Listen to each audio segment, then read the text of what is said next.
Hello guys, ito pala yung pinagtrabahuan ko. Itong nakikita niyo lababo to sa may labahan, naka-tiles na, may abang ng linis sa tubig, kulang na lang gripo, konting ano na lang at tapos na yan. Dito naman sa kabila, ito naman yung lababo sa may dining area, naka-tiles din yung gilid, tapos yan naka-buffing yung pinaka ano niya, pinaka top. Tapos yan yung mga naunang nagawa na pinto guys, yan yung niliha ko at nilensid. Ito naman gawa to ng kasama ko.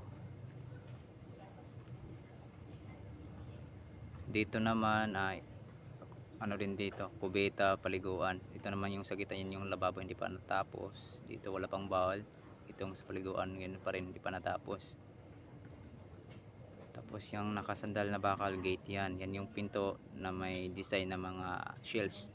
Ilagay ng shells, medyo mabusisi yung paggawa niyan. Kitang kita nyo guys yung pinto nakabalot pa sa plastic, pati yung mga bintana na ikabit na. Ito yung loob na pinupinturahan namin, hindi pa tapos. Yan guys, makikita nyo hindi pa tapos. Yan yung pinto. Yan guys, hindi pa kami natatapos dyan, malaking trabaho pa. Yan naman yung hagdanan papunta dun sa taas. Dito nakikita niyo yung mga kahoy, yan yung mga ano pinagtabas namin dun sa bukid. Ito naman yung ginawa naming lock, stainless. Ayan guys, matibay yan. Tapos ito naman yung mga huling natapos, nakabalot na. Ako din yung nagliha at saka naglinsi dyan. Tapos pinatuyo, tapos pinalot na plastic.